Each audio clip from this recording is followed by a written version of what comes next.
Down the Mine, the Pilot. One day, Thomas was at the junction when Gordon shuffled in with some freight cars.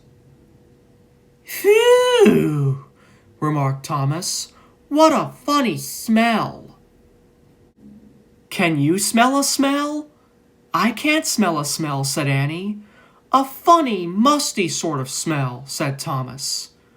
"No one noticed it till you did," grunted Gordon. "It must be yours." "Annie? Clarabelle? Do you know what I think it is?" "It's ditch water." Before Gordon could answer, Thomas puffed away.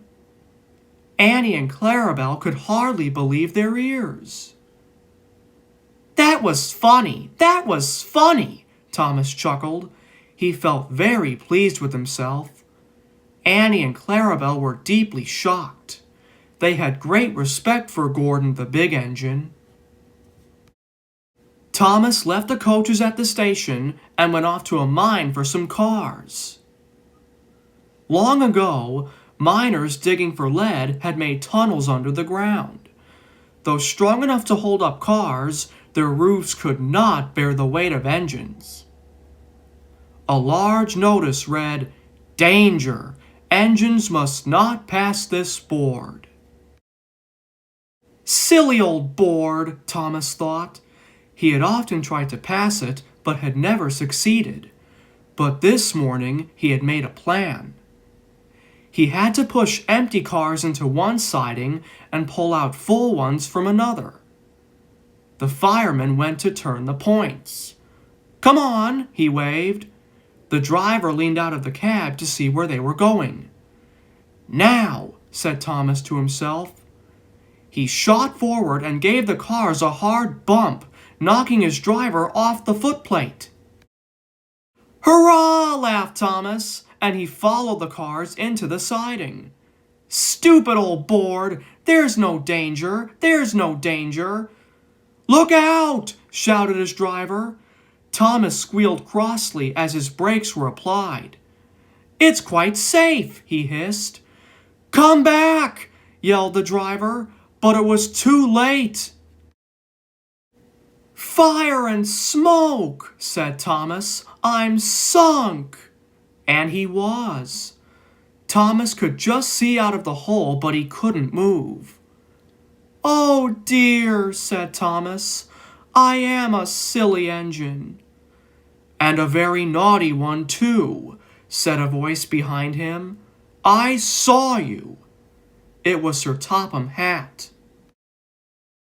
"Please get me out. I won't be naughty again."